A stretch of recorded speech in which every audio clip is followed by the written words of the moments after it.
आज राजधानी पटना के बिहटा पहुंचे किसान नेता राकेश टिकैत ने किसानों को ललकारते हुए कहा कि बिहार में किसान आंदोलन कमजोर है और किसान आंदोलन को लेकर मुख्यमंत्री से किसान बात नहीं करता है। इसके साथ ही राकेश टिकैत ने कहा कि अगर किसी किसान की जमीन जाती है तो किसान आंदोलन जरूर करेगा। बिहार में बड़े आंदोलन की जरूरत है। आगे उन्होंने क्या कहा सुने। कैसे देखते, किस नजरिए से देखते? मैंने एक गाड़ी पर लिखा था, क्या वो गाड़ी हमारे साथ ही चल रही, उस पर लिख रहा हिंदू। हिंदू देश में दो तरह के हैं। अब लिखना पड़ेगा, हिंदू को फाइंड करना पड़ेगा कि मैं भारतीय हिंदू हूँ या नागपुरिया हिंदू हूँ, नौरंगिया हिंदू हूँ। तो जिस दिन ये हिंदू अपना लिखना शुरू कर देंगे उस दिन ठीक हो जाएगा हिसाब।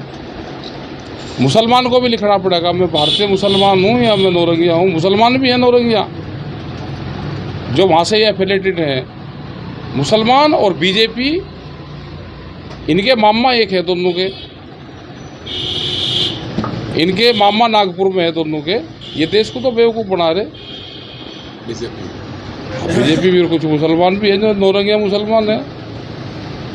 ये लगातार जो गिरिराज सिंह आवाज़ उठाते हैं वो तो भाई जो संघ के लोग कहेंगे उसकी आवाज़ तो बोलना पड़ेगा।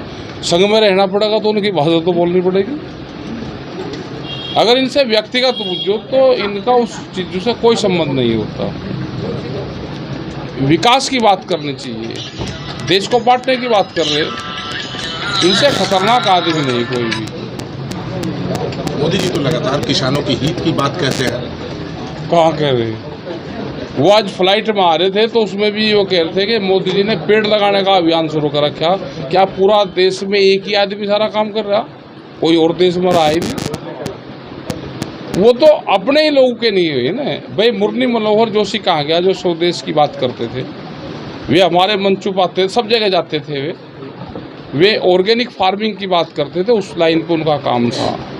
वो घर बैठ के लाल कृष्ण आडवाणी कहाँ है जिन्होंने यात्रा करी, बिहार तक यात्रा करी उन्होंने, इस पार्टी को खड़ा करा। वे कहाँ गए? आज उनके दरवाजे पर प्रेस के लोग नहीं अंदर जा सकते, उनकी आवाज़ बाहर नहीं आ सकती।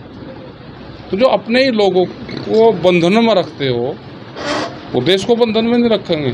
ये कैसे सोच लिया? किसी के व्यवहार का पता करना हो किसी आदमी के, तो उसके भाई से, परिवार से पता करो कि इसका रवैया अपने भाई परिवार के प्रति कैसा है।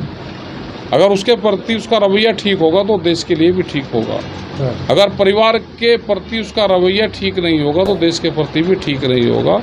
ये बंधनों में रखने वाले लोग हैं। देश में मुक्ति अभियान चलाने की ज़रूरत है।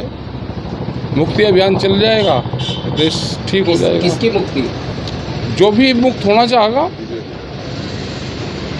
भाई। बिहार में तो प्रेस थोड़ी सी मुक्त है, लेकिन देश के हिस्से में तो प्रेस को भी मुक्त दिलवाना पड़ेगा मुक्ति। यहाँ तो प्रेस के लोग हमको दिखे, हमको 2 साल में प्रेस मिली है। तो बिहार में तो चलो कम से कम ये ठीक है कि हम अपनी बात कह सकते हैं।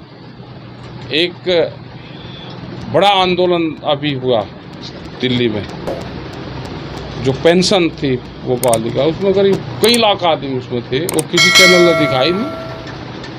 कैमरा और कलम पे बंदूक का पहरा है।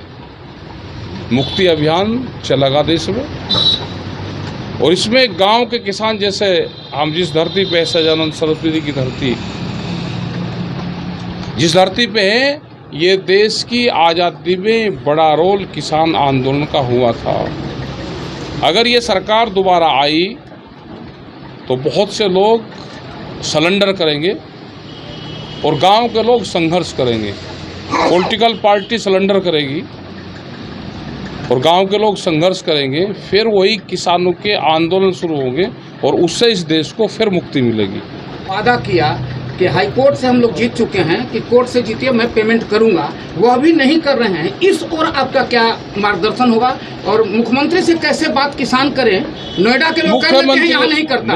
मुख्यमंत्री से बात तो वही आंदोलन करता है, किसान नहीं करता। क्या आंदोलन करता है? बात तो आंदोलन होगा तो बात हो जाएगी। इसको लेकर आंदोलन होगा? क्यों नहीं होगा? किसान की जमीन जाएगी तो आंदोलन तो होगा। क्या कमी है यहाँ के किसानों में और नोएडा के किसानों में? नोएडा के किसान जीत गए और यहाँ के किसान जीतने के बाद भी हार चुके हैं। आंदोलन कमजोर है। ये देश आंदोलन से बचेगा, देश पॉलिटिकल पार्टियों से नहीं बचेगा।